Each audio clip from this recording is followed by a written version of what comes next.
Well, welcome to my latest edition of Principles of Good Health on my YouTube channel. So, thank you for watching this. And I'm recording this in November 2024 because I wanted to bring today some quite alarming figures that have recently been reduced for the UK and life expectancy, which is really quite alarming and of concern.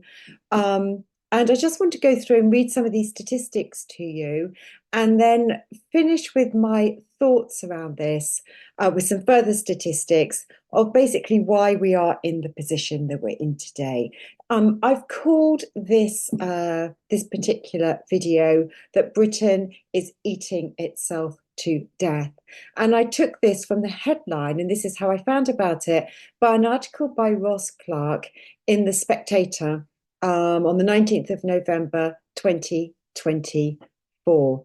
Now, the reason why I wanted to talk about this is that the latest facts and the statistics is that Britain, well, the UK has the lowest life expectancy in all the Western European countries. We have a lower life expectancy than poorer countries like Greece and Slovenia, and we're only marginally ahead a lot of the more poorer Eastern European countries. So in all the developed nations of Western Europe, Britain sits right at the bottom of about 15 plus countries, I didn't count them, of having the lowest life expectancy for the UK. And it's going down. There was a time our life expectancy was going up, and it's now coming back down again. So, with all you might think about the medical interventions and latest drugs, and yes, certainly some of the life expectancy, some of those people are living taking a multitude of drugs. But putting that aside for a moment, we need to start analysing why this might be the case. So, to give you the statistics, is that in the UK, the life expectancy, and I haven't separated this out between men and women, is that the life expectancy is 80.9 years. This compares to 84 years for Spain, 83.8 years for Italy, and 83.1 years for France. So 80.9 is considerably less than countries like Italy, France, and Spain, some of our closest neighbours. Much lower life expectancy, and as I said, lower than countries like Greece and Slovenia. Now, you might start looking at some of the other factors that may contribute to our life expectancy. Smoking, for example. We have considerably reduced our smoking intake in the UK over the last 30 years, 40 years or so. So the number of people who smoke on a daily basis, again, this isn't broken down by whether it's 5, 10, 20 cigarettes a day, but the amount that of British adults who smoke in the UK is 12.7%, higher than I thought it might be, compared to Spain with this longer life expectancy, the highest at 84 for the whole of Europe. They smoke 19.8%. Italy, they smoke 19.1%. Greece, I'm sure if you went to a country like Greece, they tend to smoke quite a lot, don't they, when you go to countries like that? Our smoking intake is considerably lower. So it's not to do with smoking that's driving this lower life expectancy. Alcohol intake, I've only got a comparison between a couple of countries, and this really, really surprised me. The amount of alcohol in litres that we consume per year on average is 10 litres. That's much lower than I thought it was going to be. Compared to France, they consume 25.3 litres of alcohol. Yes, I know you could probably look at binge drinking. In France, they don't go down the pub and drink themselves crazy and go out for the night and drink considerable amounts. That's just not the way they do it in France. They'll probably have a glass of wine with a meal, and maybe they drink a glass of wine with a meal most of the year round, but it's a glass of wine. It might be better quality wine. It might be more red wine than perhaps beers and spirits and other things like that, or compared to the binge drinking that we might do where we don't drink all week and then we hit the bars or meet up with friends and just drink ourselves silly. So 10 litres of alcohol per person per year compared to France of 25 litres. And France has this much better life expectancy of 83.1 years compared to the UK of 80.9. So you could say, well, alcohol is not the main driver, smoking is not the main driver. What about our NHS? Our NHS, we say the NHS is on its knees. Well, perhaps it's because we're just not funding it enough. Perhaps it's because we have a much fewer doctors compared to some of the other countries. Well, we have a greater spend per capita on our NHS compared to the equivalent in Italy and Spain, much greater spend compared to Italy and Spain. And equally, if we look at the number of doctors that we have compared to Italy and Spain, we have 11.3 doctors, 1,000 people in the UK population. In Italy, it's only 9 per thousand, and in Spain, it's 10.4. So, the amount that we spend on the NHS, the number of doctors we have in comparison, the amount we smoke, all of those factors, we are far more favourable than countries like Spain or Italy, and from an alcohol point of view, far more favourable than Spain. And yet their life expectancy is much, much greater. So we now have to start looking at obesity levels and linking it to the food. I started off by saying that Britain is eating itself to death. You've got to look at our obesity rates. Currently, the obesity rate, and this is when you've got a body mass index greater than 30. I don't think body mass index personally is the best measurement to use. I think a better measurement to use is waist circumference. Our waists are getting bigger and bigger and bigger. We need to start looking at our waist circumference. And really, there is no place for women to have a waist circumference above 30, or for men to have a waist circumference above 38, for example. And probably that should be on the upper end. But the measurement that's done here is looking at a body mass index, a BMI greater than 30, and that counts as obesity. And in the UK, the obesity levels currently is 25.9% of the population. This is adults. A quarter of the UK population has a body mass index of greater than 30, that is putting it into the obese category. One quarter, 25.9% of adults fall into the obese category today. This figure is climbing and climbing and climbing. If you compare the BMI levels in Spain, the obese levels in Spain, it's 14.9%. It's not great. Italy, 12%. Even Germany, where you may feel they haven't got the healthiest of diet with some of their perhaps fattier meat intake, they like a beer. We might think that their BMI levels, obesity levels are much greater. But even Germany, their obesity rate is 16.7%. I mean, all these nations, it's climbing. But UK sits way out ahead of anyone else at 25.9% of the adult population. It's a frightening number of people. And the more obese we are, the more pressure that's putting on metabolic rate, blood pressure, diabetes, cancer risk, heart disease risk. I've run recently a brain health retreat. When you start factoring all these things, and that starts to put more pressure on things like Alzheimer's and diabetes and dementia risk. The biggest killers. There is no doubt that lifestyle, obesity levels are a major driver towards the major diseases that we face. And the more obese we are, the bigger the driver it is with these diseases.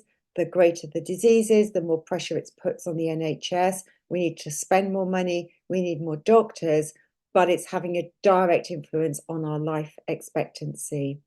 So when we think beyond just obesity, what is it that we're eating in much greater amounts in the UK compared to our European neighbours? And this is where we start to look at ultra processed foods. I have a video and a blog and a podcast around ultra processed foods that I think I did in 2021, 2022.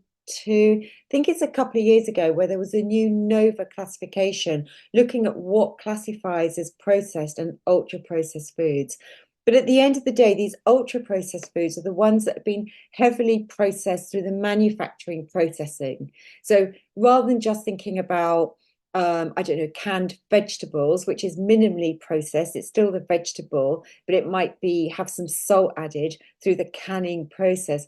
Here we're looking at sort of quite significantly adjusted foods where there's the addition of emulsifiers, sugars, cheap fats, and the food has been modified to a degree that creates this ultra processed. So we're looking at foods like baked goods, sausages, sauces, margarines, composite dishes. These will be ready cooked meals, bread products, chocolate foods, biscuits, breakfast cereals, crisps, ice creams. When we start thinking about the makeup of these goods in our diets today, these ultra processed foods, they form a massive part of our typical daily intake, calorie consumption.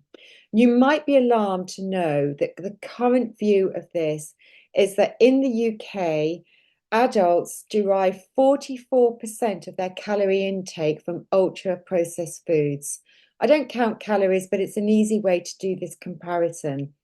44% of our calorie intake on average for the average adult is coming from ultra processed foods.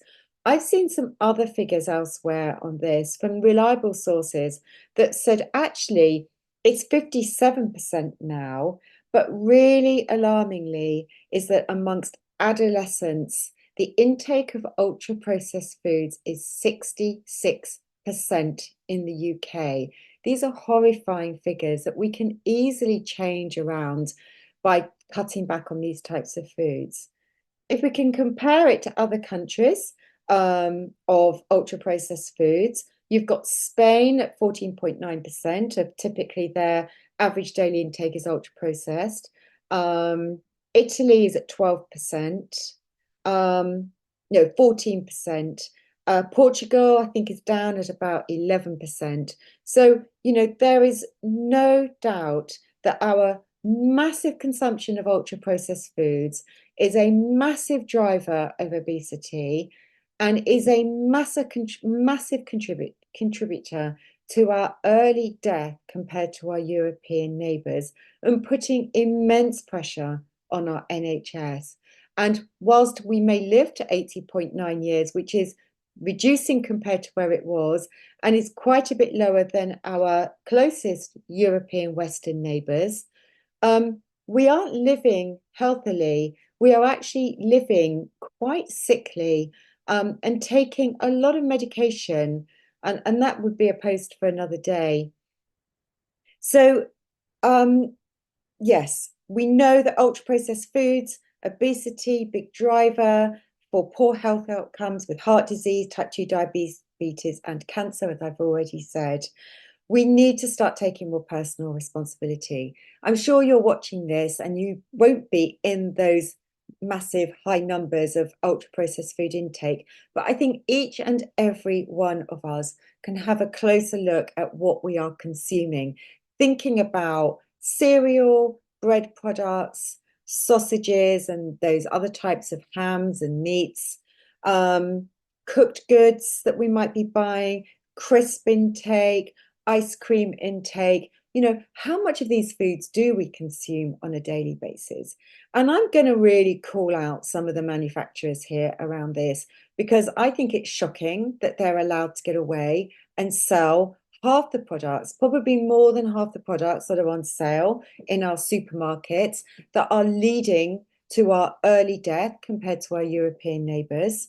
I want to call out companies like Greggs, Costa, McDonald's, KFC, that are selling these products. And it's all very well that they might sell a salad as though that's great. There aren't many salads that you can buy in a lot of these places. You know, when I walk into well, I don't go into Greg's actually or McDonald's, but if I've been into somewhere like Costa, and Costa isn't the only one, a lot of these coffee shops, and you look at the food that is for sale, it's all white refined goods. You know, there is nothing that's healthy. It's all cakes, huge muffins. You know, where's the healthy food that's being sold in these places? We go in there, we grab something to eat, we go into a petrol station, we grab a cheap sandwich or any of these other things like Greg's that you find at petrol stations or on the high street subway. You know, we got to call these companies out, but we need to start taking our own personal responsibility at where we can start cutting back. We may be busy people, but there are ways that we should start to try and prioritize our health a little bit, try and plan a little bit, you know, cook those boiled eggs and take them with you. Cook some extra food at the weekend, put it in the freezer, take something else out and take it with you to lunch the next day. Even if you're buying a soup or you've made a soup, put it in a flask, take it with you. Now it's getting colder. We can all start to make some smaller tweaks and adjustments, and we all need to start taking responsibility because we can all make improvements, I'm absolutely sure. So I wanted to bring that to you today because I think it's alarming. I think we need these wake-up calls and starting to make some little tweaks here and there, start to make little tweaks, start to build up into big differences.